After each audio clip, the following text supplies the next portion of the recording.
ಆಶೀರ್ವಾದಕ್ಕಾಗಿ ಮಕ್ಕಳು ಆ ಕಡೆಯಿಂದ ಈ ಕಡೆಗೆ, ಈ ಕಡೆಯಿಂದ ಆ ಕಡೆಗೆ ಅಲಿಯುವುದನ್ನು ನಾವು ನೋಡ್ತೇವೆ.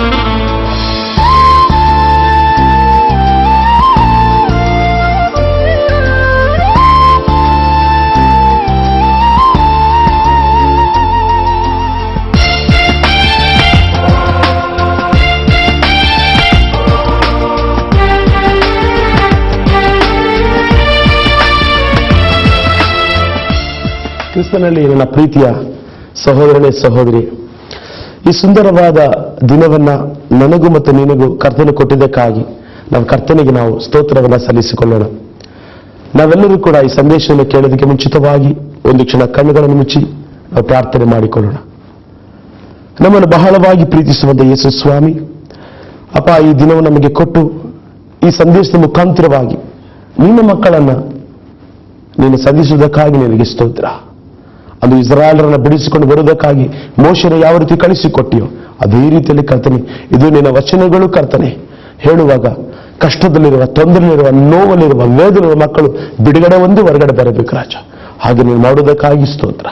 ಅಪ್ಪ, ನಾನು ಮಾತನಾಡೋದನ್ನು ವ್ಯರ್ಥ ಸ್ವಾಮಿ, ನೀನೇ ನನ್ನೊಂದಿಗೆ ಅಪ್ಪ ಮಾತನಾಡಿ ಅದನ್ನು ಮಕ್ಕಳಿಗೆ ತಿಳಿಯಪಡಿಸಬೇಕೆಂದು ಯೇಸು ಕ್ರಿಸ್ತನ ಅತಿ ಪರಿಶುದ್ಧವಾದ ನಾಮದಲ್ಲಿ ನಾನು ಪ್ರಾರ್ಥಿಸಿಕೊಳ್ಳುತ್ತೇನೆ, ನನ್ನ ಪರಲೋಕದ ಒಳ್ಳೆಯ ತಂದೆ, ಆಮೆನ್. ಕ್ರಿಸ್ತನಲ್ಲಿ ನನ್ನ ಪ್ರೀತಿಯ ಸಹೋದರನೇ ಸಹೋದರಿ, ಈ ಸುಂದರವಾದ ದಿನದಲ್ಲಿ ಕೂಡ ದೇವರು ನಮ್ಮೊಬ್ಬೊಬ್ಬರಿಗೂ ಕೂಡ ಈ ಜೀವವನ್ನ ಇಟ್ಟು ಈ ಲೋಕದಲ್ಲಿ ಜೀವಿಸಲು ನಮಗೆ ಸಹಾಯ ಮಾಡಿದ್ದಾರೆ. ಇವತ್ತು ನಾವು ನೋಡ್ತೇವೆ, ಅನೇಕ ಮಕ್ಕಳು ಒಂದು ರೀತಿಯಾದ ಭಯ ಭೀತಿಯಲ್ಲಿ ಜೀವಿಸ್ತಾ ಇದ್ದಾರೆ. ಯಾಕೆ? ಇವತ್ತು ಎಲ್ಲಿ ನೋಡಿದರೂ ಕೂಡ ಪ್ರಪಂಚದಲ್ಲಿ ಮಾರಕವಾದ ಒಂದು ಜ್ವರ, ಹಂದಿ ಜ್ವರ ಎಂಬುದಾಗಿ ಕರೀತಾರೆ, ಬರ್ಡ್ ಫ್ಲೂ ಎಂಬುದಾಗಿ ಹೇಳ್ತಾರೆ, ಅನೇಕ ರೀತಿಯಲ್ಲಿ ಅದನ್ನು ಕರೀತಾರೆ. ಆ ಒಂದು ಜ್ವರ ಇವತ್ತು ಅನೇಕ ಮಕ್ಕಳನ್ನ ಕಾಡ್ತಾ ಇದೆ. ಆ ಒಂದು ಉಸಿರು ಬಂದ್ರೇನೆ ಆ ಕಾಯಿಲೆ ಮತ್ತೊಬ್ಬರಿಗೆ ಅಂಟಿಕೊಳ್ಳುವ ಒಂದು ಭೀತಿ. ಇಂತಹ ದಿನಗಳಲ್ಲಿ ನಾವು ಜೀವಿಸ್ತಾ ಇದ್ದೇವೆ. ಆದರೂ ಕೂಡ ನಮ್ಮ ಜೀವನದಲ್ಲಿ ಏನೂ ಇಲ್ಲದವರಾಗಿ, ಏನೋ ಒಂದು ಕೊರತೆ ಇದೆ. ಪಕ್ಕದ ಮನೆಯವನು ಚೆನ್ನಾಗಿದ್ದಾನೆ, ನಾನು ಚೆನ್ನಾಗಿಲ್ಲ. ಅವನು ಕಾರ್ ತಗೊಂಡಿದ್ದಾನೆ, ನಾನು ತಗೊಳಕ್ಕಾಗಿಲ್ಲ. ಅವನು ದೊಡ್ಡ ಇಂಜಿನಿಯರ್ ಆಗಿದ್ದಾನೆ, ನಾನು ಇಂಜಿನಿಯರ್ ಆಗಿಲ್ಲ ಎಂಬುದಾಗಿ ನೀವು ಯೋಚನೆ ಮಾಡಿಕೊಂಡು ಜೀವಿಸ್ತಾ ಇದೆಯಾ? ಅದು ತಪ್ಪು ಎಂಬುದಾಗಿ ಇವತ್ತು ನಾನು ನಿಮಗೆ ಅರಿವನ್ನು ಉಂಟು ಮಾಡುವವನಾಗಿದೆ. ಯಾಕೆಂದರೆ ನಾವು ಇನ್ನೊಬ್ಬರನ್ನ ನೋಡಿ ಅವ್ರು ಚೆನ್ನಾಗಿದ್ದಾರೆ, ಇವ್ರು ಚೆನ್ನಾಗಿದ್ದಾರೆ, ಅವರೊಳಗಿಂತ ಶಕ್ತಿ ಇದೆ, ಅವರೊಳಗಿಂತ ಪವರ್ ಇದೆ ಅಂತ ಹೇಳೋದಕ್ಕಿಂತ ನಿನ್ನೊಳಗೂ ನನ್ನೊಳಗೆ ಯಾವ ಪವರ್ ಇದೆ ಎಂಬುದಾಗಿ ನೀನು ಕಂಡುಹಿಡಬೇಕಾಗಿದೆ. ನನ್ನ ಪ್ರೀತಿಯ ಸಹೋದರನೇ ಸಹೋದರಿ, ಇವತ್ತು ನೀವು ನೋಡ್ಬೋದು, ಅನೇಕರು ಗಿನ್ನಿಸ್ ರೆಕಾರ್ಡ್ ಮಾಡ್ತಾ ಇದ್ದಾರೆ, ಅನೇಕ ದಾಖಲೆಗಳನ್ನು ಅವ್ರು ನಿರ್ಮಾಣ ಮಾಡ್ತಾ ಇದ್ದಾರೆ. ಯಾವುದರಿಂದ? ಯಾವುದನ್ನು ಇಟ್ಕೊಂಡು ಅವ್ರು ಮಾಡ್ತಾ ಇದ್ದಾರಾ? ಇಲ್ಲ. ಅವ್ರ ಹತ್ರ ಏನೂ ಇಲ್ಲ. ಅವ್ರ ಇನ್ನೊಬ್ಬರ ಹತ್ರ ತಗೊಂಡು ಅದನ್ನು ಮಾಡ್ತಲ್ಲ. ಅವರೊಳಗಿರುವಂತಹ ದೇವರು ಅವರೊಳಗೆ ಏನೋ ಇಟ್ಟಿದ್ದಾರೆ. ಅವರೊಳಗೊಂದು ಒಬ್ಬೊಬ್ಬ ಮನುಷ್ಯನಲ್ಲಿ ಕೂಡ ದೇವರು ಒಂದೊಂದು ಶಕ್ತಿಯನ್ನು ಇಟ್ಟಿದ್ದಾರೆ. ಅದರ ಮುಖಾಂತರವಾಗಿ ಅವರು ಸಾಧನೆ ಮಾಡುವಂತವರಾಗಿದ್ದಾರೆ. ಅದನ್ನು ನಾವು ಚೆನ್ನಾಗಿ ಅರ್ಥ ಮಾಡ್ಕೊಳ್ಬೇಕು. ನನ್ನ ಪ್ರೀತಿಯ ಸಹೋದರನೇ ಸಹೋದರಿ, ಇದನ್ನು ನೋಡುತ್ತಿರುವ ಸಹೋದರನೇ ಸಹೋದರಿ, ನೀನು ಕೂಡ ನಿನ್ನ ಜೀವನದಲ್ಲಿ ಇನ್ನೊಬ್ಬರನ್ನು ನೋಡಿ ಯೋಚನೆ ಮಾಡ್ಕೊಂಡು ಕೂತಿದ್ಯಾ? ಯೋಚನೆ ಮಾಡಬೇಡ. ಇದು ಯೇಸು ಸ್ವಾಮಿ ನಿನಗೆ ಹೇಳ್ತಾ ಇದ್ದಾರೆ, ನಿನಗೂ ಕೂಡ ನಿನ್ನವರಿಗೂ ಕೂಡ ಒಂದು ಶಕ್ತಿಯನ್ನು ದೇವರಿಟ್ಟಿದ್ದಾರೆ. ಅದನ್ನು ಯಾವ ರೀತಿ ಉಪಯೋಗಿಸಿಕೊಳ್ಳುವುದು ದೇವರೇ ಅಂತ ಹೇಳ್ಬಿಟ್ಟು ನೀವು ದೇವರ ಹತ್ರ ಕೇಳು, ಪ್ರಾರ್ಥನೆ ಮಾಡು.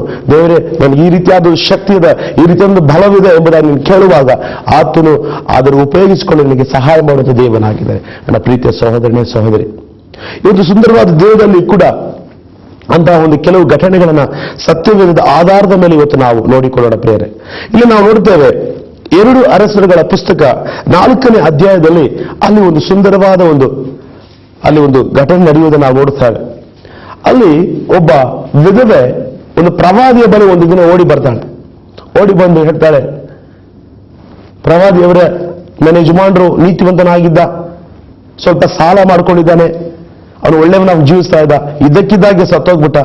ಈಗ ಆ ಸಾಲನ ತೀರಿಸಿಲ್ಲ ಅಂತ ಹೇಳಿದ್ರೆ ನನಗಿರೋದು ಮಕ್ಕಳು, ಆ ಮಕ್ಕಳನ್ನ ತಂದು ನಮ್ಮ ಮನೇಲಿ ಕೆಲಸ ಮಾಡೋಕ್ಕೆ, ಜೀತ ಮಾಡೋಕ್ಕೆ ಬಿಡು ಎಂಬುದಾಗಿ ಕೇಳ್ತಾ ಇದ್ದಾರೆ. ನಾನು ಏನು ಮಾಡಲಿ ಎಂಬುದಾಗಿ ಈ ಒಂದು ಸ್ತ್ರೀ, ವಿಧವೆ ಸ್ತ್ರೀ ಆ ಒಂದು ಪ್ರವಾದಿಯ ಬಳಿ ಹೋಗಿ ಕೇಳುವಾಗ, ನನ್ನ ಪ್ರೀತಿಯ ಸಹೋದರನೇ ಸಹೋದರಿ, ಅವಳು ಬೇರೆ ಯಾರ ಬಳಿ ಹೋಗಿ ಕೇಳಲಿಲ್ಲ, ಪ್ರವಾದಿ ಬಳಿ ಹೋಗಿ ಕೇಳ್ತಾ ಇದ್ದಾಳೆ. ಅವಳು ನೆನೆಸ್ಕೊಂಡಿರ್ಬೋದು, ಯೋಚನೆ ಮಾಡಿರ್ಬೋದು, ಯಾಕೆ ನನಗೆ ಈ ತರ ಕಷ್ಟ, ಯಾಕೆ ನನಗೆ ಈ ತರ ವೇದನೆ? ಅಕ್ಕಪಕ್ಕದಲ್ಲಿ ಚೆನ್ನಾಗಿದ್ದಾರಲ್ಲ, ನನ್ನ ಗಂಡ ದೇವರ ಸೇವೆ ಮಾಡ್ತಾ ಇದ್ದ, ನನ್ನ ಗಂಡ ದೇವ್ರ ಬಗ್ಗೆ ಎಲ್ಲರಿಗೂ ಹೇಳ್ತಾ ಇದ್ದ, ಇಂತಹ ಕುಟುಂಬದಲ್ಲಿ ನನಗೆ ಇವತ್ತು ಗಂಡನ ಕಳ್ಕೊಂಡವನ ಜೀವಿಸ್ತಾ ಇದ್ದೀನಿ ಅಂತೆಂಬುದಾಗಿ ಅವಳು ಯೋಚನೆ ಮಾಡಲಿಲ್ಲ. ಅದಕ್ಕೆ ಬದಲಾಗಿ ಅವಳು ಯಾರ ಬಳಿ ಓಡಿ ಹೋದ್ಲಂತೆ? ಒಬ್ಬ ದೇವ ಸೇವಕನ ಬಳಿ, ಒಬ್ಬ ಪ್ರವಾದಿಯ ಬಳಿ ಆಕೆ ಓಡಿ ಹೋಗ್ತಾ ಇದ್ದಾಳೆ. ಅಷ್ಟು ಮಾತ್ರವಲ್ಲ, ನನ್ನ ಪ್ರೀತಿಯ ಸಹೋದರನೇ ಸಹೋದರಿ, ಚೆನ್ನಾಗಿ ಅರ್ಥ ಮಾಡಿಕೊ. ಅವಳು ಯೋಚನೆ ಮಾಡಲಿಲ್ಲ, ನನಗೆ ಸಹಾಯ ಎಲ್ಲಿಂದ ಬರ್ತಿದೆ, ನನಗೆ ಸಹಾಯ ಪಕ್ಕದ ಮನೆಯವರು ಚೆನ್ನಾಗಿದ್ದಾರೆ, ಮಾಡಿ ಮೇಲೆ ಮಾಡಿ ಕಟ್ಟಿದರೆ, ಅವರು ನಾನು ವಿಧವೆ ಅಂತ ಹೇಳ್ಬಿಟ್ಟು ನನಗೆ ಒಬ್ಬ ಸಹಾಯ ಮಾಡ್ತಾರೆ ಎಂಬುದಾಗಿ ಅವಳು ಅಕ್ಕಪಕ್ಕದವ್ರನ್ನ ಅವ್ರ ಬಗ್ಗೆ ಯೋಚನೆ ಮಾಡಲಿಲ್ಲ. ಆದರೆ ಅವಳಿಗೆ ಚೆನ್ನಾಗಿ ಗೊತ್ತಿತ್ತು, ನನ್ನ ಸಹಾಯ ಬರುವುದು ದೇವರಿಂದ, ಅದು ಹೇಗಾದ್ರೂ ಬರಲಿ ಪರವಾಗಿಲ್ಲ ಅಂತೇಳಿ ತನ್ನ ಕಷ್ಟವನ್ನು ಹೇಳಿಕೊಳ್ಳುವುದಕ್ಕಾಗಿ ಅವಳು ಯಾರ ಹತ್ರ ಹೊರಡ್ತಾ ಇದ್ದಾಳೆ? ಒಂದು ಪ್ರವಾದಿ ಬಳಿ ಹೊರಡ್ತಾ ಇದ್ದಾಳೆ. ನೋಡಿ, ಅಲ್ಲಿ ಸತ್ಯವಾದಿ ಹೇಳ್ತಿದ್ದೆ, ಓದ್ತೇನೆ, ಕೇಳಿಸ್ಕೊಳ್ರಿ. ಒಂದು ದಿವಸ ಪ್ರವಾದಿ ಮಂಡಳಿಯಲ್ಲಿದ್ದವರೊಬ್ಬನ ಹೆಂಡತಿಯು ಎಲೀಷನ ಹತ್ತಿರ ಬಂದು ಅವನಿಗೆ, ನಿನ್ನ ಸೇವಕನಾದ ನನ್ನ ಗಂಡನು ಮರಣ ಹೊಂದಿದನು, ಅವನು ಯೆಹೋವನಲ್ಲಿ ಭಯ ಭಕ್ತಿ ಉಳ್ಳವನಾಗಿದ್ದನೆಂಬುದು ನಿನಗೆ ಗೊತ್ತುಂಟಲ್ಲ. ಸಾಲ ಕೊಟ್ಟವನು ನನ್ನ ಇಬ್ಬರು ಮಕ್ಕಳನ್ನ ದಾಸರನ್ನಾಗಿ ತೆಗೆದುಕೊಂಡು ಹೋಗುವುದಕ್ಕೆ ಬಂದಿದ್ದಾನೆ ಎಂದು ಮೊರೆ ಇಟ್ಟಳು. ಅಲ್ಲಿ ಮೊರೆ ಇಡ್ತಾ ಇದ್ದಾಳೆ. ಏನು ಹೇಳಿಲ್ಲ, ನಾನು ಏನು ಮಾಡಲಿ? ಹಾಗೆ ಅವಳಿಗೆ ಗೊತ್ತಿಲ್ಲ, ತನ್ನ ಮನೆಯಲ್ಲೇ, ತನ್ನ ಜೀವಿತದಲ್ಲೇ ತನ್ನೊಳಗೆ ಒಂದು ಶಕ್ತಿ ಇದೆ, ಯಾವುದೋ ಒಂದು ವಸ್ತು ಇದೆ, ಅದರ ಮುಖಾಂತರವಾಗಿ ದೇವರು ಅದ್ಭುತ ಮಾಡ್ತಾನೆ ಎಂಬುದಾಗಿ ಅವಳು ನೆನೆಸ್ಕೊಂಡಿರ್ಲಿಲ್ವೇನು. ಇವತ್ತು ಕೂಡ ನಮ್ಮ ಹತ್ರನೇ ಇರ್ತಾ ಇದೆ, ಎಲ್ಲ ಶಕ್ತಿಗಳು ನಮ್ಮ ಹತ್ರ ಇದೆ, ಎಲ್ಲ ಆಶೀರ್ವಾದಗಳು ನಮ್ಮ ಹತ್ರ ಇದೆ. ಆದ್ರೆ ನಾವೇನು ಮಾಡ್ತಾ ಇರ್ತೇವೆ? ಆಶೀರ್ವಾದಕ್ಕಾಗಿ ಈ ಬ್ರದರ್ ಹತ್ರ, ಆ ಬ್ರದರ್ ಹತ್ರ, ಅಮ್ಮ ಹತ್ರ, ಈ ಅಪ್ಪ ಹತ್ರ, ಆ ಬೆಟ್ಟ ಈ ಬೆಟ್ಟ ಅಂತ ಆಶೀರ್ವಾದಕ್ಕಾಗಿ ನಾವು ಓಡ್ತಾ ಇರ್ತೇವೆ. ಆಶೀರ್ವಾದ ಬೇರೆ ಎಲ್ಲೂ ಇಲ್ಲ, ಬೇರೆ ನಿನ್ನ ಮನೆಯೊಳಗೆ ನಿನ್ನ ಜೊತೆಯಲ್ಲೇ ಇರ್ತದೆ ಎಂಬುದಾಗಿ ಇವತ್ತು ಸತ್ಯವಾದ ಹೇಳ್ತಾ ಇದೆ. ಆಗ ಆ ಪ್ರವಾದಿ ಬೇರೆ ಏನು ಮಾತಾಡ್ಲಿಲ್ಲ. ಚೆನ್ನಾಗಿ ಕೇಳಿಸ್ಕೊಳ್ಳಿ, ಆ ಪ್ರವಾದಿ ಏನಂತ ಹೇಳಿದ ಗೊತ್ತಾ? ಓದ್ತೇನೆ, ಕೇಳಿಸ್ಕೊಳ್ಳಿ. ಹಾಗೆ ಆ ಪ್ರವಾದಿ ಹೇಳ್ತೇನೆ, ಎಲೀಷನು ಆಕೆಗೆ, ನಾನು ನಿನಗೇನು ಮಾಡಬೇಕೆನ್ನುತ್ತಿ ಅಂತ ಕೇಳ್ದ. ಆ ಕೇಳ್ಬಿಟ್ಟು ಆದ್ಮೇಲೆ ಏನಂತ ಹೇಳ್ದ? ನಿನ್ನ ಮನೆಯಲ್ಲಿ ಏನಿರುತ್ತದೆ ಅಂತ ಕೇಳ್ತಾನೆ. ಅಮ್ಮ, ನಾನಿವಾಗ ನಾನು ಏನ್ ಮಾಡಬೇಕು? ಸರಿ ಹೇಳು, ಮಾಡ್ತೀನಿ. ಮತ್ತು ನಿನ್ನ ಮನೆಯಲ್ಲಿ ಏನಿದೆ ಹೇಳು ನೋಡೋಣ. ಚಿನ್ನ ಇದೆಯಾ, ಬೆಳ್ಳಿ ಇದೆಯಾ, ಬಂಗಾರ ಇದೆಯಾ? ಚಿನ್ನ ಬೆಳ್ಳಿ ಬಂಗಾರ ವಜ್ರ ಒಯ್ದಿರೋದ್ರೆ ಏನಕ್ಕಪ್ಪ ನಿನ್ನ ಹತ್ರ ಬರಬೇಕು ಅಂತ ಆಕೆ ಕೇಳಿರಬಹುದೇನೋ ಗೊತ್ತಿಲ್ಲ, ಆದ್ರೆ ಇಲ್ಲಿ ಬರೋದಿಲ್ಲ. ಆದರೆ ಆಕೆ ಒಂದು ವಿಷಯನ ಅಲ್ಲಿ ಹೇಳ್ತಾಳೆ. ಏನಂತ? ಸ್ವಾಮಿ, ನನ್ನ ಮನೆಯಲ್ಲಿ ಅನ್ನ ಇಲ್ಲ, ಬೇಳೆ ಇಲ್ಲ, ಗೋಧಿ ಇಲ್ಲ, ಅಕ್ಕಿ ಇಲ್ಲ, ಆದರೆ ಏನಿದೆ? ಅಲ್ಲಿ ವೇದ ಹೇಳ್ತಾ ಇದೆ, ನಿನ್ನ ದಾಸಿಯ ಮನೆಯಲ್ಲಿ ಒಂದು ಮೊಗೆ ಎಣ್ಣೆ ಹೊರತಾಗಿ ಏನೂ ಇಲ್ಲ ಅಂತ ಹೇಳ್ತಾಳೆ. ಏನಂತ ಹೇಳ್ತಾ ಇದ್ದಾಳೆ? ಒಂದು ಸಣ್ಣ ಬಾಟ್ಲಿಯಲ್ಲಿ ಸ್ವಲ್ಪ ಎಣ್ಣೆ ಇಟ್ಕೊಂಡಿದ್ದೀನಿ, ಅದನ್ನು ಬಿಟ್ರೆ ಬೇರೇನೂ ಇಲ್ಲ ಅಂತ ಹೇಳ್ತಾಳೆ. ನೋಡಿದ್ರ? ಅವಳ ಮನೇಲಿ ಏನಿತ್ತಂತೆ? ಎಣ್ಣೆ ಇತ್ತಂತೆ. ಎಷ್ಟು? ಒಂದು ಬಾಟ್ಲಿ ಎಣ್ಣೆ ಇತ್ತಂತೆ. ಅದು ಅವಳಿಗೆ ಗೊತ್ತಿಲ್ಲ. ಆಗ ಎಲೀಷ ಹೇಳ್ತಾನೆ, ನಿನ್ನಲ್ಲಿರುವುದನ್ನೇ ಅದನ್ನು ಹತ್ತರಷ್ಟು ನಾನು ಮಾಡಲು ನನ್ನ ದೇವರಿಂದ ಸಾಧ್ಯ. ನೀನು ಹೋಗಿ ಮನೆಗೋಗಿ ಹೋಗು, ನೀನು ಅಕ್ಕಪಕ್ಕದ ಮನೆಯವರ ಹತ್ರ ಎಲ್ಲ ಪಾತ್ರೆಗಳನ್ನ ತಗೊಂಡ್ ಬಾ. ಎಷ್ಟು ಪಾತ್ರೆ ಸಿಕ್ಕಿದೋ ಅಷ್ಟು ಪಾತ್ರೆಗಳು ತಗೊಂಡು ನಿನ್ ಮನೇಲಿ ಇಟ್ಕೋ, ಬಾಗಿಲು ಹಾಕೋ. ಆ ಮೊಗೆಯಲ್ಲಿರುವ ಎಣ್ಣೆಯನ್ನ ಏನ್ ಮಾಡು? ಆ ಪಾತ್ರೆ ಒಳಗೆ ಹಾಕು ಅಂತ ಹೇಳಿ ಅದರಲ್ಲಿ ಎಲ್ಲ ಪಾತ್ರೆಗಳು ತುಂಬುವ ತನಕ ನೀನು ಆ ಎಣ್ಣೆ ಬರ್ತಾನೇ ಇರ್ತಿದೆ. ನೀನು ಎಣ್ಣೆನೆಲ್ಲ ಶೇಖರಿಸಿ ಆದ್ಮೇಲೆ ಆ ಎಣ್ಣೆನ ಮಾರಿ ನೀನು ಹೋಗಿ ಸಾಲ ತೀರಿಸಿ ನಿನ್ನ ಜೀವನದಲ್ಲಿ ಸುಖವಾಗಿರಿ ಎಂಬುದಾಗಿ ಹೇಳಿ ಕಳಿಸ್ತಾನೆ. ನೋಡಿದ್ರ? ಎಲೀಷ ಪ್ರವಾದಿ ಏನ್ ಮಾಡಿಲ್ಲ, ಅವನ ಹತ್ರ ಇದ್ದಂತ ಒಂದು 10,000 20,000 ಕೊಟ್ಬಿಟ್ಟು, ಹೋಗಮ್ಮ ನೀನು ಒಂದು ದೇವಸೇವಕನ ಹೆಂಡತಿ ಬದುಕು ಹೋಗು ಅಂತ ಹೇಳಲಿಲ್ಲ. ಅದಕ್ಕೆ ಬದಲಾಗಿ ಏನಂತ ಹೇಳ್ತಾ ಇದಾರೆ ಆ ದೇವಸೇವಕರು? ನಿನ್ನ ಹತ್ರ ಏನಿದೆ ಅಮ್ಮ? ನಿನ್ನ ಬಳಿ ಏನಿದೆ? ಅದನ್ನೇ ದೊಡ್ಡದಾಗಿ ದೇವರು ಮಾಡಲು ನನ್ನ ದೇವರಿಂದ ಸಾಧ್ಯ. ಇವತ್ತು ನೀನೇನ್ ಮಾಡ್ತಾ ಇದೀಯಾ? ಅಯ್ಯೋ, ಅವ್ರು ಕೊಟ್ರೆ ಚೆನ್ನಾಗಿರ್ತದಲ್ಲ, ನನ್ನ ದೊಡ್ಡಪ್ಪ ಕೊಟ್ರೆ ಚೆನ್ನಾಗಿರ್ತದಲ್ಲ, ನಮ್ಮ ಅಮ್ಮ ಕೊಟ್ರೆ ಚೆನ್ನಾಗಿರ್ತದಲ್ಲ, ನಮ್ಮ ಇವ್ರು ಕೊಟ್ರೆ ಚೆನ್ನಾಗಿರ್ತದಲ್ಲ ಅಂತ ನೀನ್ ಯೋಚನೆ ಮಾಡ್ತಾ ಇದೀಯಾ. ಆದ್ರೆ ದೇವ್ರಿಗೆ ಕೇಳ್ತೀನಿ, ನಿನ್ನ ಹತ್ರ ಏನಿದೆ? ₹1 ಇದೆಯಾ? ಡೋಂಟ್ ವರಿ, ಆ ₹1 ತಂದು ದೇವರಿಗೆ ಕೊಟ್ಬಿಡು. ಆ ₹1 ದೇವರು 1 ಕೋಟಿ ಆಗಿ ಕರ್ತನು ಮಾರ್ಪಡಿಸುವ ದೇವನಾಗಿದ್ದಾನೆ. ನೀವು ಎನ್ಸ್ಕೊಂಡಿರ್ಬೇಡ, ಅಯ್ಯೋ ನನ್ನ ಜೋಬಲ್ಲಿ ಬರೀ ₹10 ಇದೆ, ಅಯ್ಯೋ ನನ್ನ ಜೋಬಲ್ಲಿ ಬರೀ ಏನಿಲ್ಲ. ಹಂಗಿಲ್ಲ. ನಿನ್ನಲ್ಲಿರುವುದನ್ನ ಸಮೃದ್ಧಿ ಮಾಡುವ ದೇವನು ನಿನ್ನ ಜೊತೆಲಿದ್ದಾನೆ. ಯಾಕೆಂದ್ರೆ ಸತ್ಯವೇದ ಹೇಳ್ತಿದೆ, 1 ಯೋಹಾನ 4ನೇ ಅಧ್ಯಾಯ 4ನೇ ವಚನ ಹೇಳ್ತಿದೆ, ಲೋಕದಲ್ಲಿ ಇರುವವನಿಗಿಂತ ನಿನ್ನೊಳಗೆ ಇರುವವನು ದೊಡ್ಡವನು, ಉತ್ತಮನು, ಉನ್ನತನು ಎಂಬುದಾಗಿ. ನಿನ್ನೊಳಗೆ ಅಂತ ದೊಡ್ಡವನು ಇರುವುದಾದರೆ ನಿನಗೆ ನಮ್ಮ ಕೊರತೆ? ಯಾವತ್ತಾದ್ರೂ ಯೋಚನೆ ಮಾಡಿದ್ಯಾ? ನಿನ್ನೊಳಗೆ ಒಬ್ಬರು ವಾಸ ಮಾಡ್ತಾ ಇದ್ದಾರೆ. ನಿನ್ನೊಳಗೆ ಅವರು ವಾಸ ಮಾಡ್ತಾ ಇದ್ದಾರೆ.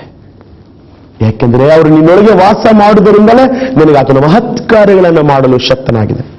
ನನ್ನ ಹತ್ರ ಏನೂ ಇಲ್ಲ, ನನ್ನ ಹತ್ರ ಏನೂ ಇಲ್ಲ, ದರಿದ್ರ ಅಂತ ಹೇಳಬೇಡ. ನಿನ್ನೊಳಗೆ ಒಬ್ಬನಿದ್ದಾನೆ, ಆತನೇ ನನ್ನ ಕರ್ತನಾದ ಯೇಸು ಕ್ರಿಸ್ತನು. ನನ್ನ ಪ್ರೀತಿಯ ಸಹೋದರನೇ ಸಹೋದರೇ, ನಿನ್ನ ಹತ್ರ ಏನು ಇಲ್ಲದೇ ಇರ್ಬೋದು, ಆತನು ಎಲ್ಲವನ್ನೂ ಕೊಡಲು ಶಕ್ತನಾದ ದೇವರು ನಿನ್ನೊಂದಿಗೆ ಇರುವಂತ ದೇವನಾಗಿದ್ದಾನೆ. ಆದ್ರಿಂದ ಏನೂ ಇಲ್ಲ ಅಂತ ಹೇಳಬೇಡ. ನಿನ್ನ ನಾಳೆಗೆ ನೀನು ಏನು ಹೇಳ್ತಾ ಇರ್ತೀವೋ ಅದು ನೆರವೇರ್ತದಂತೆ. ಜ್ಞಾನೋಕ್ತಿಗಳ ಪುಸ್ತಕ 18ನೇ ಅಧ್ಯಾಯ 21ನೇ ವಚನ ನೀನು ಓದಿಕೊಳ್ಳುವುದಾದರೆ, ಸತ್ಯವೇದದಲ್ಲಿ ಸಾಲೋಮೋನನು ಬರೆದಂತಹ ಜ್ಞಾನೋಕ್ತಿಗಳ ಪುಸ್ತಕ 18ನೇ ಅಧ್ಯಾಯ 21ನೇ ವಚನ ನೀನು ಓದಿ ನೋಡುವುದಾದರೆ ಅಲ್ಲಿ ಬರೆಯುವಂತ ಸಾಲೋಮೋನ ಮಹಾರಾಜ ಹೇಳ್ತಾನೆ, ನಿನ್ನ ನಾಲಿಗೆಯಲ್ಲಿ ಏನಿದೆ ಅಂತೆ, ಜೀವ ಮರಣಗಳು ಇದೆಯಂತೆ. ಯಾವತ್ತು ನೀನು ಇಲ್ಲ ಇಲ್ಲ ಅಂದ್ರೆ ಇಲ್ಲಿದ್ದರಂಗೆ ಹೊರಟೋಗ್ತಿದೆ. ಅಯ್ಯೋ ನನಗೆ ಮೈ ಹುಷಾರಿಲ್ಲ ಅಂತ ನಿಜವಾಗಿಯೂ ಇದನ್ನು ಮೈ ಹುಷಾರಿಲ್ಲ ಹಾಳಾಗ್ತಿದೆ. ನಾನು ಚೆನ್ನಾಗಿದ್ದೇನೆ, ನಾನು ಆರೋಗ್ಯವಾಗಿದ್ದೇನೆ, ನಾನು ಒಳ್ಳೆ ಊಟ ಇದೆ, ನನಗೆ ಒಳ್ಳೆ ಬಟ್ಟೆ ಇದೆ ಎಂಬುದಾಗಿ ನೀನು ಹೇಳ್ತಾ ಇದ್ರೆ ನಿನಗೆ ಅದು ಆಶೀರ್ವಾದವಾಗಿ ಅದು ಏನಾಗ್ತಿದಂತೆ, ಪರಿವರ್ತನೆ ಆಗ್ತಿದೆ. ನನ್ನ ಪ್ರೀತಿಯ ಸಹೋದರಿ, ಇವತ್ತು ಕುತ್ಕೊಂಡು ಯೋಚನೆ ಮಾಡ್ತಾ ಇದ್ಯಾ, ಅಯ್ಯೋ ನಾನು ಏನಿಲ್ಲ, ನಾನು ಏನು ಓದ್ಲೇ ಇಲ್ಲ, ನಾನು ಏನ್ ಮಾಡೋದು ಅಂತ. ನಾನು ಓದಿದ್ದೀನಾ? ನಾನು ಓದ್ಲಿಲ್ಲ. ನಾನೇ ದೊಡ್ಡ ವಿದ್ಯಾವಂತನ? ಇಲ್ಲ. ನಾನೇ ದೊಡ್ಡ ಸಂಗೀತ ಪಂಡಿತನ? ಇಲ್ಲ. ಸಂಗೀತದ ಜ್ಞಾನವೇ ನನಗಿಲ್ಲ. ಆದರೆ ದೇವರಿಗಾಗಿ ಆಡಬೇಕಾದ ತೀರ್ಮಾನ ಮಾಡಿದ್ರೆ ಆಗ ದೇವರು ನನ್ನೊಳಗಿರುವಂತಹ ಆ ಟ್ಯಾಲೆಂಟ್ ಅನ್ನು ತೆಗೆದು ಹೊರಗೆ ಬಿಟ್ಟರು. 4 ಧ್ವನಿ ಸುರುಳಿಗಳನ್ನ ನಾನು ಹಾಡಿ ಬಿಡುಗಡೆ ಮಾಡಿದೆ. ಇವತ್ತು ಕರ್ನಾಟಕದ 29 ಜಿಲ್ಲೆಗಳಲ್ಲಿ ಆ ಹಾಡುಗಳನ್ನು ಕೇಳ್ತಾ ಇದ್ದಾರೆ. ಅಷ್ಟು ಮಾತ್ರವಲ್ಲ, ಏರ್ಟೆಲ್ ಸಂಸ್ಥೆಯವರು ಕೂಡ ನನ್ನ ಹಾಡುಗಳನ್ನು ರಿಂಗ್ಟೋನ್ ಆಗಿ ಉಪಯೋಗಿಸ್ತಾ ಇದ್ದಾರೆ. ಏನಿದೆ ನನ್ನ ಹತ್ರ? ನಾನು ಯೋಚನೆ ಮಾಡಲ್ಲ. ಪಿ ಶ್ರೀನಿವಾಸ್ ಅವರು ಚೆನ್ನಾಗಿ ಆಡ್ತಾರೆ, ಎಸ್ ವಿ ಬಾಲಸುಬ್ರಹ್ಮಣ್ಯ ಚೆನ್ನಾಗಿ ಆಡ್ತಾರೆ, ಅಯ್ಯೋ ನಾನು ಆಡಕ್ಕಾಗ್ತೇತಾ ಅಂತ ಯೋಚನೆ ಮಾಡಲಿಲ್ಲ. ನಾನು ಹಾಡ್ತೇನೆ ಯೇಸುವಿಗಾಗಿ ಅಂತ ಹೇಳಿದೆ. ಆಗ ದೇವರನ್ನು ನನ್ನ ಹಾಡಿಸಿದ ದೇವನಾಗಿದ್ದಾನೆ. ಯಾಕಂದ್ರೆ ಲೋಕದಲ್ಲಿ ಇರುವವರಿಗಿದ್ದ ನನ್ನೊಳಗಿರುವವನು ದೊಡ್ಡವನಾಗಿದ್ದಾನೆ. ನನ್ನ ಪ್ರೀತಿಯ ಸಹೋದರನೇ ಸಹೋದರಿ, ನನ್ನ ದೇವರು ಶೂನ್ಯದಲ್ಲಿ ಈ ಲೋಕವನ್ನು ಉಂಟು ಮಾಡಿದ ದೇವನಾಗಿದ್ದಾನೆ. ಇದು ಶೂನ್ಯದಲ್ಲಿ ನೀನೇನಾದ್ರು ಉಂಟು ಮಾಡಲು ಸಾಧ್ಯನಾ? ಯೋಚನೆ ಮಾಡಮ್ಮ. ಏನು ನಿನ್ನ ಕೈನಲ್ಲಿ ಇಲ್ಲ, ನೀನೇನಾದ್ರು ಮಾಡಲು ಸಾಧನೆ ಮಾಡಲು ಸಾಧ್ಯನಾ? ಆದರೆ ನನ್ನ ದೇವನಿಂದ ಸಾಧ್ಯ. ಈ ಲೋಕ ಶೂನ್ಯವಾಗಿತ್ತು. ಈ ಶೂನ್ಯವಾದ ಲೋಕದಲ್ಲಿ ಸೂರ್ಯನನ್ನು ಆತನು ಉಂಟು ಮಾಡಿದನು, ಚಂದ್ರನನ್ನು ಆತನು ಉಂಟು ಮಾಡಿದನು, ನಕ್ಷತ್ರಗಳನ್ನು ಆತನು ಉಂಟು ಮಾಡಿದನು. ಇವೆಲ್ಲವನ್ನು ಆಳುವುದಕ್ಕಾಗಿ ನಿನ್ನನ್ನ ಆತನು ಉಂಟು ಮಾಡಿದ ದೇವನಾಗಿದ್ದಾನೆ. ಆಮೇಲೆ ನನ್ನ ಪ್ರೀತಿಯ ಸಹೋದರನೇ ಸಹೋದರಿ, ನೋಡಿದ್ರ ಪ್ರವಾದಿ ಕೇಳ್ದ, ನಿನ್ನ ಹತ್ರ ಏನಿದೆ? ನನ್ನ ಹತ್ರ ಕೇಳಿದ್ಲು, ಒಂದು ಮೊಗೆ ಎಣ್ಣೆ ಇದೆ. ಆ ಎಣ್ಣೆಯನ್ನ ನನ್ನ ದೇವರು ಏನ್ ಮಾಡಿದ್ರು? ಆಶೀರ್ವಾದ ಮಾಡಿದ್ರು. ಆ ಅಂಡೆಗಳು ತುಂಬುವ ಹಾಗೆ ಮಾಡಿ ಅವಳ ಕೊರತೆಯನ್ನು ದೇವರು ನೀಗಿಸಿದ್ರು. ಪಕ್ಕದ ಮನೆಯಿಂದ ಅವಳು ಎಣ್ಣೆ ತಂದಿಲ್ಲ, ಅವಳ ಹತ್ರ ಇರುವ ಎಣ್ಣೆಯಿಂದಲೇ ಅವಳಿಗೆ ಅದ್ಭುತ. ಇವತ್ತು ಬೇರೆಯವರು ಏನೋ ಮಾಡ್ತಾರೆ ಅಂತ ನೀನು ನೋಡಬೇಡ, ಹೊಟ್ಟೆ ಕಿಚ್ಚು ಪಡಬೇಡ. ನಿನ್ನೊಳಗಿರುವಂತ ಟ್ಯಾಲೆಂಟ್ ಅನ್ನ ನೀನು ಉಪಯೋಗಿಸೋ ದೇವರದ ಶಕ್ತಿಯನ್ನು ಕೇಳು, ಅದು ನಿನಗೆ ಶಕ್ತಿಯನ್ನು ಕೊಡೋದು ದೇವನಾಗಿದೆ. ಅಷ್ಟು ಮಾತ್ರವಲ್ಲ, ನಾವು ಮುಂದುವರಿಸಿ ನಾವು ನೋಡುವಾಗ ಅಲ್ಲಿ ನಾವು ನೋಡ್ತೇವೆ, ನನ್ನ ಪ್ರೀತಿಯ ಸಹೋದರನೇ ಸಹೋದರಿ, ಮತ್ತಾಯನ ಬರೆದ ಶುಭ ಸಂದೇಶದಲ್ಲಿ ನಾವು ನೋಡ್ತೇವೆ, ಯೇಸು ಸ್ವಾಮಿ ಒಂದು ಅಡವಿ ಪ್ರದೇಶದಲ್ಲಿ ಪ್ರಸಂಗ ಮಾಡ್ತಾ ಇರ್ತಾರೆ. ದೇವ್ರ ವಾಕ್ಯನ ಬೋಧನೆ ಮಾಡ್ತಾ ಇರ್ತಾರೆ. ಪಾಪ ಜನಗಳು ದೇವ್ರ ವಾಕ್ಯ ಕೇಳಿ ಕೇಳಿ ಕೇಳಿ ಸಂಜೆ ಆಗ್ತಿದೆ, ಅವ್ರಿಗೆ ತುಂಬಾ ಹೊಟ್ಟೆ ಹಸಿ ಆಗ್ತಿದೆ.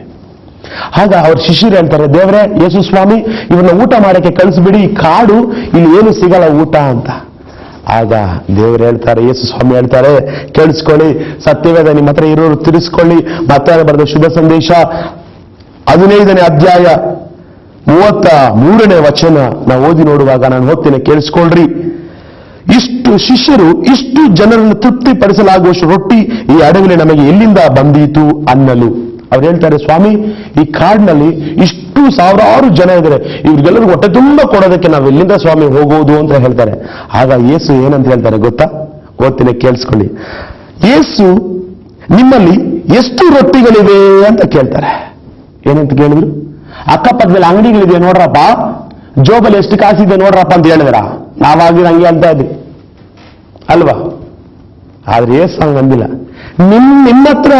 ನಿಮ್ಮ ಹತ್ರ ಎಷ್ಟು ರೊಟ್ಟಿ ಇದೆ ಅಂತ ಕೇಳಿದ್ರು. ಬೇರೆ ಅದ್ಭುತ, ಅತಿಶಯ ಹೊರಗಡೆ ಅಲ್ಲ, ನಿಮ್ಮ ಮನೆಯೊಳಗೆ ಇದೆ, ನಿನ್ನೊಳಗೆ ಇದೆ. ಸತ್ಯವೇದದಲ್ಲಿ ದೇವರು ಸ್ಪಷ್ಟಪಡಿಸ್ತಾ ಇದ್ದಾರೆ. ಮೊದಲನೇದಾಗಿ ವಿಧವೆ ಸ್ತ್ರೀ ಹಳೆ ಒಡಂಬಡಿಕೆಯಲ್ಲಿ, ಹೊಸ ಒಡಂಬಡಿಕೆಯಲ್ಲಿ ಯೇಸು ಸ್ವಾಮಿ ಏನಂತ ಕೇಳ್ತಾ ಇದ್ರೆ, ನಿಮ್ಮಲ್ಲಿ ಎಷ್ಟು ರೊಟ್ಟಿಗಳಿವೆ? ಆಗ ಅವ್ರು ಹೇಳ್ತಾರೆ, ಸ್ವಾಮಿ ನಮ್ಮ ಹತ್ರ 7 ರೊಟ್ಟಿಗಳು ಕೆಲವು ಸಣ್ಣ ಮೀನುಗಳಿವೆ ಅಂತ. ನೀವು ಯೋಚನೆ ಮಾಡ್ಬೋದು, ಯೇಸು ಸ್ವಾಮಿ ಎಷ್ಟು ಮೀನು? 2 ಮೀನು 5 ರೊಟ್ಟಿ ಅಂತಾನೆ ಅದ್ಭುತ ಮಾಡಿದ್ದು, ಇದೇನು ಬ್ರದರು 7 ರೊಟ್ಟಿ ಅಂತ ಹೇಳ್ತಾರೆ ಅಂತ ನೀವು ಸ್ವಲ್ಪ ಯೋಚನೆ ಮಾಡ್ತಾ ಇರ್ಬೋದು. ನಿಮ್ಮ ಅಧ್ಯಾಯವನ್ನ 14ನೇ ಅಧ್ಯಾಯಕ್ಕೆ ನೀವು ತಿರ್ಸ್ಕೊಳ್ಳುವಾಗ ಅಲ್ಲಿ ನಾವು ನೋಡ್ತೇವೆ, ಅಲ್ಲಿ ಮೊದಲನೇ ಸಲ ಯೇಸು ಸ್ವಾಮಿ 5,000 ಜನಗಳಿಗೆ ಊಟವನ್ನು ಹಂಚುತ್ತಾರೆ. 2ನೇ ಸಲ ದೇವರು 4,000 ಜನಗಳಿಗೆ ಊಟವನ್ನು ಹಂಚೋದನ್ನು ನಾವು ನೋಡ್ತೇವೆ. ನನ್ನ ಪ್ರೀತಿಯ ಸಹೋದರನೇ ಸಹೋದರಿ, ಅಲ್ಲಿ ದೇವರು ಏನು ಮಾಡಿದ್ರು? ಎಷ್ಟು ರೊಟ್ಟಿ? 5 ರೊಟ್ಟಿ 2 ಮೀನಿಂದ ಅವರು ಅದ್ಭುತ ಮಾಡಿದ್ರು. ಇಲ್ಲಿ ಅವರು 7 ರೊಟ್ಟಿಗಳು ಕೆಲವು ಸಣ್ಣ ಸಣ್ಣ ಮೀನುಗಳಿಂದ 4,000 ಜನ ಊಟ ಮಾಡಿ ಇನ್ನು ಉಳಿಯುವಂತೆ ದೇವರು ಮಾಡ್ತಾ ಇದ್ದಾರೆ. ಯಾರ ಹತ್ರ ರೊಟ್ಟಿ? ಅಂಗಡಿಗೆ ತಂದಿರಾ? ನೋ. ಮಾರ್ಕೆಟ್ಗೆ ಹೋಗಿದ್ರಾ? ಇಲ್ಲ. ಅವ್ರ ಹತ್ರ ಇರುವ ರೊಟ್ಟಿಯನ್ನೇ ಬರೇ ಕೆಲವು ರೊಟ್ಟಿಗಳನ್ನ ದೇವರು 4,000 ಜನಗಳು ತಿಂದು ಇನ್ನು 12 ಬುಟ್ಟಿಗಳು ಉಳಿಯುವಂತೆ ದೇವರು ಮಾಡಿದಂತ ದೇವನಾಗಿದ್ದಾನೆ. ಆಮೇಲೆ ಕ್ರಿಸ್ತನಲ್ಲಿ ನನ್ನ ಪ್ರೀತಿಯ ಸಹೋದರನೇ ಸಹೋದರೇ, ನಾನು ಬಡವರು, ನಾವು ದರಿದ್ರ ಹಿಡಿದವರು, ನಮಗೇನು ಇಲ್ಲ, ನಮ್ಗೆ ಬರೋದೇ ₹1,000 ಸಂಬಳ, ಆ ₹1,000 ಸಂಬಳದಲ್ಲಿ ದೇವ್ರಿಗೆ ನಾನು ಏನು ಕಾಣಿಕೆ ಕೊಡ್ಲಿ ಅಂತೆಲ್ಲ ಯೋಚನೆ ಮಾಡ್ತಾ ಇದ್ಯಾ? ಆ ₹1,000 ಸಂಬಳದಲ್ಲಿ ಅದು ₹100 ತೆಗೆದು ದೇವರ ಸೇವೆಗಾಗಿ ನೀನು ಅದನ್ನು ಕೊಡು. ಆ ₹100 ನಿನಗೆ 10,000 ದೇವರು ಹಿಂದಿರಿಸಿಕೊಡುವುದು ದೇವರು ನನ್ನ ದೇವನಾಗಿದ್ದಾನೆ. ನಿನ್ನ ಹತ್ರ ಏನೂ ಇಲ್ಲ ಅಂತ ಹೇಳ್ಬೇಡ. ದೇವರು ಹೊರಗಡೆಯಿಂದ ತಂದು ಅದ್ಭುತ ಮಾಡಲಿಲ್ಲ, ಅವರ ಹತ್ರ ಇರುವ ವಸ್ತುಗಳಿಂದಲೇ ಅವರಿಗೆ ಅದ್ಭುತ ಮಾಡಿದ್ರು. ನನ್ನ ಪ್ರೀತಿಯ ಸಹೋದರ ಸಹೋದರಿ, ನಮಗಿರುವುದು ಸಮಯ ಕೇವಲ 25 ನಿಮಿಷಗಳು. ಅದರೊಳಗೆ ಸಂದೇಶ ನಾನು ಮುಗಿಸಿ ಈ ಆಶೀರ್ವಾದದಲ್ಲಿ ನಡೆಯಬೇಕಂತ ದೇವರ ನಾನು ಪ್ರಾರ್ಥನೆ ಮಾಡ್ತೇನೆ. ಮತ್ತೊಂದು ಘಟನೆ ನಾನು ನಿಮಗೆ ಹೇಳ್ತೇನೆ, ಕೇಳಿಸ್ಕೊಡ್ರಿ. ವಿಮೋಚನಾ ಕಾಂಡ ಪುಸ್ತಕ ಅನೇಕರು ನೀವು ಓದಿರ್ಬೋದು. ಮೋಶೆ ಹೇಳ್ತಾನೆ, ಸ್ವಾಮಿ ನಾನು ಹೇಗೆ ಹೋಗಿ ಇಸ್ರಾಯೇಲ್ ಜನಗಳನ್ನು ಬಿಡಿಸ್ಕೊಂಡು ಬರಲಿ, ಹೇಗೆ ನಾನು ಬಿಡಿಸ್ಕೊಂಡು ಬರಲಿ, ನಾನು ಏನು ಮಾಡಲಿ ಅಂತ ದೇವರನ್ನ ಕೇಳುವಾಗ ದೇವರು ಹೇಳ್ತಾರೆ, ಏನಂತ ಹೇಳ್ತಾರೆ? ವಿಮೋಚನಾ ಕಾಂಡ ಪುಸ್ತಕ 4ನೇ ಅಧ್ಯಾಯ 2ನೇ ವಚನವನ್ನ ನಾನು ಓದ್ತೇನೆ, ಕೇಳಿಸ್ಕೊಳ್ರಿ. ಯೆಹೋವನು ಅವರನ್ನ, ಅದೇನು ನಿನ್ನ ಕೈಯಲ್ಲಿ ಇರುವುದು ಎಂದು ಕೇಳಿದನು. ಏನ್ ಕೇಳಿದ್ರಂತೆ? ಮೋಶೆ ಏನಪ್ಪ ನಿನ್ನ ಕೈನಲ್ಲಿ ಇರೋದು ಅಂತ ಕೇಳಿದ್ರಂತೆ. ಆಗ ಅವನು ಹೇಳಿದಂತೆ, ಇದು ಆರ್ಡಿನರಿ ಕೋಲು ಸ್ವಾಮಿ ಅನ್ನಂತೆ. ಏನಂತೆ? ಆರ್ಡಿನರಿ ಕೋಲು ಸ್ವಾಮಿ ಅನ್ನಂತೆ. ಹೌದಾ? ಹಾಕಿ ಕೆಳಗಡೆ ಅಂದ್ರಂತೆ. ಹಾಕಿದ ತಕ್ಷಣ ಅದು ಹಾವಾಗಿ ಮಾರ್ಪಡ್ತಂತೆ. ನೋಡಿದ್ರ ಅವನ ಕೈಲಿ ಏನಿತ್ತು? ಇಷ್ಟು ದಿನ ಕೋಲಿತ್ತ? ಕೋಲಿರ್ಲಿಲ್ಲ, ಹಾವಿತ್ತು. ಹಾವು ಇಟ್ಕೊಂಡು ತಿರುಗಾಡ್ತಾ ಇದ್ದ ಅವನು. 40 ವರ್ಷ ತಿರುಗಾಡ್ದ. ನೋಡಿದ್ರ ಎಲ್ಲಿದೆ? ಕೈನಲ್ಲಿ ಹಾವಿದೆ, ಅವನಿಗೆ ಗೊತ್ತಿಲ್ಲ. ದೇವ್ರಿಗೆ ಕೇಳಿದ್ರು, ನಿನ್ನ ಕೈನಲ್ಲಿ ಏನಿದೆ ಗೊತ್ತಾ? ಹಾಕ ಕೆಳಗಡೆ ಅಂದ್ರು. ಆ ಕೋಲು ಹಾಕಿದ ತಕ್ಷಣ ಏನಾಯ್ತಂತೆ? ಅದು ಹಾವು ಆಯ್ತಂತೆ. ದೇವ್ರು ಹೇಳಿದ್ರು, ಅದರ ಬಾಲವನ್ನು ಹಿಡಿದು ಮೇಲೆತ್ತು ಅಂದ್ರಂತೆ. ಹಂಗಾದ್ರೆ ಏನರ್ಥ? ಇಷ್ಟು ದಿನ ಸಾಕಪ್ಪ, ನೀನು ಕಾಡಲ್ಲಿ ವನವಾಸ ಮಾಡಿದ್ದು 40 ವರ್ಷ, ನಿನ್ನ ಜೀವನವನ್ನ ತಲೆ ಕೆಳಗೆ ಮಾಡ್ತೇನೆ, 6,00,000 ಜನಗಳಿಗೆ ನಿನ್ನನ್ನು ಲೀಡರ್ ಮಾಡ್ತೇನೆ, ಕಮ್ಔಟ್, ಹೊರಗಡೆ ಬಾ ಅಂತ ಕರೆದ್ರಂತೆ. ಯಾವುದ್ರ ಮುಖಾಂತರ? ಕೋಲು. ಅಂದ್ರೆ ಕೋಲು. ಆ ಕೋಲು ಮುಖಾಂತರ ದೇವರು ಅನೇಕ ಅದ್ಭುತಗಳನ್ನ ಮಾಡಿದ್ರು ಎಂಬುದಾಗಿ ವಿಮೋಚನಾ ಕಾಂಡ ಪುಸ್ತಕ ನೋಡಿದ್ವಿ. ಅದರಲ್ಲಿ ಒಂದು ಅದ್ಭುತ ಮಾತ್ರ ನಾನು ಹೇಳ್ತೇನೆ. ಇಸ್ರಾಯೇಲ್ ಜನಗಳನ್ನ ದೇವರು ಏನು ಮಾಡಿದ್ರು? ಬಿಡಿಸ್ಕೊಂಡು ಕರ್ಕೊಂಡು ಬಂದ್ಬಿಟ್ರು. ಕೆಂಪು ಸಮುದ್ರದ ಬಂದು ನಿಂತ್ಕೊಂಡಿದ್ದಾರೆ. ಮುಂದೆ ಸಮುದ್ರ, ಹಿಂದೆಗಡೆ ಫರೋಹನ ಸೈನ್ಯ ಇವ್ರನ್ನ ಕೊಂದಾಕ್ಬೇಕು ಅಂತ ಬರ್ತಾ ಇದೆ.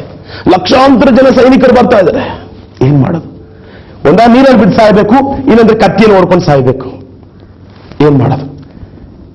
ಜನಗಳು ಗೋಳಾಡ್ತಾ ಇದ್ದಾರೆ, ಮೋಶೆ ನಾವು ಆ ಊರಲ್ಲಿ ಚೆನ್ನಾಗಿದ್ವಿ, ನಮ್ಮನ್ನು ಕರ್ಕೊಂಬಂದ್ಬಿಟ್ಟು ಸಾಯಿಸ್ಬೇಕಂತ ಕರ್ಕೊಂಬಂದ ಅಂತ. ಆಗ ಮೋಶೆ, ದೇವರೇ ನಾನು ಏನ್ ಮಾಡ್ಲಪ್ಪ ಅಂತ ಕೇಳುವಾಗ ಮೋಶೆಗೆ ದೇವರು ಹೇಳಿದ್ರು, ನಿನ್ನ ಕೈಲಿರುವ ಕೋಲನ್ನ ಚಾಚಯ್ಯ ಸಮುದ್ರ ಕಡೆಗೆ ಅಂತ ಹೇಳಿದ್ರು. ಸಮುದ್ರ ಏನಾಯ್ತಂತೆ? ಇಬ್ಬಾಗವಾಗಿ ಮಾರ್ಪಟ್ಟಿತು. ಎಲ್ಲಿತ್ತು? ಹೊರಗಡೆಯಿಂದ ಬಂತ ಅದ್ಭುತ? ಇಲ್ಲ, ನಿನ್ನ ಕೈನಲ್ಲೇ ಅದ್ಭುತ ಇದೆ. ನಿನ್ನ ಕೈನಲ್ಲೇ ಆಶೀರ್ವಾದವಿದೆ. ನಿನ್ನೊಳಗೆ ಆಶೀರ್ವಾದವಿದೆ. ಆಶೀರ್ವಾದಕ್ಕಾಗಿ ಓಡ್ತಾ ಇದೆಯಾ? ಅಕ್ಕಪಕ್ಕದವ್ರು ನೋಡಿ ಹೊಟ್ಟೆ ಕಿಚ್ಚು ಬರ್ತಾ ಇದೆಯಾ? ನೋ, ಸಾರಿ. ಆಶೀರ್ವಾದ ನಿಮ್ಮ ಹತ್ರ ಇದೆ ನನ್ನ ಪ್ರೀತಿಯ ಸಹೋದರಿ ಸಹೋದರಿ. ಏನು ಕುತ್ಕೊಂಡಿದ್ಯಾ? ಎದ್ದಾಳ ಮೇಲೆ ಕೇಳು ದೇವರ ಹತ್ರ, ನಿನ್ಗೇನು ಗೊತ್ತು ಅದನ್ನು ಮಾಡು, ಸಾಧಿಸು. ಡ್ರೈವಿಂಗ್ ಮಾಡೋ ಗೊತ್ತಾ? ಹೋಗೊಂದು ಕಡೆ ಕಾರ್ ಓಡಿಸು, ಒಂದು 8-10 ಸಾವಿರ ರೂಪಾಯಿ ಸಂಬಳ ಬರ್ತಿದೆ. ಟೈಲರಿಂಗ್ ಮಾಡ್ತೀಯಾ, ಹೋಗು ಕಷ್ಟಗಳು. ಆ ಟೈಲರಿಂಗ್ನ ದೇವ್ರು ನಿನ್ನ ಆಶೀರ್ವಾದ ಮಾಡ್ತಾರೆ. ಏನು ಮಾಡೋದು ಗೊತ್ತಿಲ್ವಾ? ದೇವ್ರು ನಿನ್ನ ಜೀವನದಲ್ಲಿ ಏನಾದ್ರೂ ಮಾಡೋದಕ್ಕಾಗಿ ಒಂದು ಟ್ಯಾಲೆಂಟ್ ನಿನ್ನ ಕೊಟ್ಟಿರ್ತಾರೆ. ಅದೇನಂತ ದೇವರ ಹತ್ರ ಕೇಳಿ ನಿನ್ನ ಜೀವನದಲ್ಲಿ ಮುಂದುವರೆದು ನೀನು ಕೂಡ ದಾಖಲೆಗಳನ್ನು ನಿರ್ಮಿಸಲು ದೇವರು ನಿನಗೆ ಸಹಾಯ ಮಾಡೋ ದೇವನಾಗಿದೆ. ಗಿನ್ನಿಸ್ ರೆಕಾರ್ಡ್ ಮಾಡೋರು ನೋಡಿ ಬಾಯಿ ತೆಕ್ಕೊಂಡು ಟಿವಿನಲ್ಲಿ ನೋಡಬೇಡ. ನಿನ್ನನ್ನು ಕೂಡ ಒಂದು ರೆಕಾರ್ಡ್ ಮಾಡೋದಕ್ಕೆ ದೇವರು ನಿನಗೆ ಸಹಾಯ ಮಾಡುವ ದೇವನಾಗಿದ್ದಾನೆ. ಆಮೇಲೆ ಇಲ್ಲಿ ಅನೇಕ ಘಟನೆಗಳನ್ನ ನಿನಗೆ ಹೇಳ್ಬೋದು, ಆದರೆ ಕೆಲವು ಮಾತ್ರ ಹೇಳಿದೆ. ವಿಧವೆ ಸ್ತ್ರೀ ತನ್ನ ಮನೆಯಲ್ಲಿದ್ದ ಸ್ವಲ್ಪ ಎಣ್ಣೆಯಿಂದ ಆಶೀರ್ವಾದ ಪಡ್ಕೊಂಡ್ಳು. ವಿಮೋಚನೆ ಕಂಡ ಮೋಶೆ ತನ್ನ ಕೈಲಿದ್ದ ಕೋಲಿನಿಂದ ಕೆಂಪು ಸಾಗರವಿದ್ದಾಗ ಮಾಡಿದ. ಯೇ ಸ್ವಾಮಿ ಸಾವಿರಾರು ಜನಗಳಿಗೆ ಹೊರಗಡೆಯಿಂದ ರೊಟ್ಟಿ ತಂದಿಲ್ಲ, ಅಥವಾ ಪರಲೋಕ ದ್ವಾರ ತೆರೆದು ಮೇಲಿಂದ ಬೀಳಿ ಅಂತ ಹೇಳಿಲ್ಲ. ನಿಮ್ಮ ಹತ್ರ ಏನಿದೆ ಅಂತೇಳಿ ಆ ರೊಟ್ಟಿನ ತಕೊಂಡೇ ಅವರಿಗೆ ಆಶೀರ್ವಾದ ಮಾಡಿಕೊಟ್ರು. ನಿನ್ನಲ್ಲಿರುವುದನ್ನ ಕರ್ತನಿಗೆ ಕೊಡ್ಬಿಡ. ಸಂಬಳ ಬಂದ ತಕ್ಷಣ ಎತ್ಕೊಂಡು ಹಂಗೆ ಮಾರ್ಕೆಟ್ಗೆ ಓಡಬೇಡ, ಸಾರ ಅಂಗಡಿಗೆ ಓಡಬೇಡ. ತಂದು ಕರ್ತನ ಮುಂದೆ ಇಟ್ಟು ಮೊಣಕಾಲೂರಿ ಬೈಬಲ್ ವಚನಗಳು, ದೇವರೇ ಕೊಟ್ಟದ ಸಂಬಳಕ್ಕಾಗಿ ಸ್ತೋತ್ರ, ತಗೋ 1000 ರೂಪಾಯಿ 100 ರೂಪಾಯಿ ನನ್ನ ಸೇವೆಗೆ ಕೊಡ್ತೀನಿ, ನನ್ನ ಈ ಸಂಬಳವನ್ನ ಈ ತಿಂಗಳೆಲ್ಲ ನಡೆಸುವುದಾಗಿ ದೇವರ ಹತ್ರ ಕೇಳೋ. ದೇವರ ಅದನ್ನ ಸಮೃದ್ಧಿಯಾಗಿ ಆಶೀರ್ವಾದ ಮಾಡೋ ದೇವನಾಗಿದ್ದಾನೆ. ಆಮೇಲೆ ನನ್ನ ಪ್ರೀತಿಯ ಸಹೋದರನೇ ಸಹೋದರಿ, ಏನೂ ಇಲ್ಲ, ನನಗೇನೂ ಇಲ್ಲ, ಅವನು ಚೆನ್ನಾಗಿದ್ದಾನೆ ಇವನು ಚೆನ್ನಾಗಿದ್ದಾನೆ ಅಂತ ಹೇಳ್ಬಿಡ. ನಿನ್ನೊಳಗೆ ಏನೋ ಇದೆ, ನಿನ್ನ ಮನೆಯೊಳಗೆ ಏನೋ ಇದೆ. ಅದರ ಮುಖಾಂತರವಾಗಿ ದೇವರು ನಿನ್ನನ್ನು ಒಂದು ದೊಡ್ಡ ಐಶ್ವರ್ಯವಂತನಾಗಿ ದೇವರು ಮಾರ್ಪಡಿಸಲು ದೇವರಿಂದ ಸಾಧ್ಯ. ಹಾಗಾದ್ರೆ ಈ ಆಶೀರ್ವಾದ ಬೇಕು ಅಂತ ಹೇಳಿದ್ರೆ ನಿನ್ನೊಳಗೆ ವಾಸ ಮಾಡುವಂತ ಯೇಸುಸ್ವಾಮಿ ಹತ್ರ ಈಗ ಕಣ್ಣುಗಳನ್ನು ಮುಚ್ಚಿ ನಾವು ಪ್ರಾರ್ಥನೆ ಮಾಡಿಕೊಳ್ಳೋಣ. ನಮ್ಮನ್ನು ಬಹಳವಾಗಿ ಪ್ರೀತಿಸಿ ಮುದ್ದಿಸಿ ನಮ್ಮನ್ನು ಎದೆಗಪ್ಪಿಕೊಂಡು ಮುದ್ದಾಡುವ ಯೇಸು ಸ್ವಾಮಿ, ಅಪ್ಪ, ಈ ದಿನದಲ್ಲಿ ಕೂಡ ನಿನ್ನ ಮಕ್ಕಳ ಬಳಿಯಲ್ಲಿ ನೀನು ಒಂದು ನಿಧಿಯನ್ನು ಇಟ್ಟಿರುವುದಕ್ಕಾಗಿ ಸ್ತೋತ್ರ. ಅದರ ಮಕ್ಕಳು ಉಪಯೋಗಿಸಿಕೊಳ್ಳುವುದಕ್ಕಾಗಿ ಸ್ತೋತ್ರ. ದೇವರೇ, ನಿರಾಶೆ ಜೀವನದಲ್ಲಿ ನನಗೆ ಜೀವನವೇ ಬೇಡ ಎಂಬುದಾಗಿ ಯೋಚನೆ ಮಾಡಿಕೊಂಡು ಜೀವಿಸ್ತಾ ಇರುವ, ಇದು ಈ ದೂರದಲ್ಲಿ ನೋಡುತ್ತಿರುವ ಈ ಮಕ್ಕಳ ನಿನ್ನ ಕಣ್ಣಲ್ಲಿ ಒಪ್ಪಿಸಿಕೊಡ್ತೇನೆ. ಇವರ ಜೀವನವನ್ನು ಬದಲಾವಣೆ ಮಾಡು ಸ್ವಾಮಿ, ಇವರನ್ನು ಬದಲಾವಣೆ ಮಾಡು ಸ್ವಾಮಿ, ಇವರನ್ನು ಆಶೀರ್ವಾದ ಮಾಡು ಸ್ವಾಮಿ, ಇವರನ್ನು ನಡೆಸು ಸ್ವಾಮಿ. ಅಪ್ಪ, ದಿಕ್ಕಿಲ್ಲದವರನ್ನ ಅನಾಥರನ್ನ ನೀನು ನಡೆಸುವಂತ ದೇವರು ಸ್ವಾಮಿ. ಈ ಕಾರ್ಯಕ್ರಮವನ್ನು ನೋಡುತ್ತಿರುವಂತಹ ಮತ್ತು ಈ ಕಾರ್ಯಕ್ರಮವನ್ನು ಸ್ಪಾನ್ಸರ್ ಮಾಡುತ್ತಿರುವ ಎಲ್ಲ ಮಕ್ಕಳನ್ನು ನೀನು ಆಶೀರ್ವಾದ ಮಾಡಬೇಕೆಂದು ನನ್ನ ರಕ್ಷಕರನ್ನು ನನ್ನ ಒಡೆಯನೂ ಆದಂಥ ಯೇಸು ಸ್ವಾಮಿ ಹೆಸರಿನಲ್ಲಿ ಪ್ರಾರ್ಥನೆ ಮಾಡಿಕೊಳ್ತೇನೆ. ನನ್ನ ಪರಲೋಕದ ಒಳ್ಳೆಯ ತಂದೆ, ಆಮೇನ್.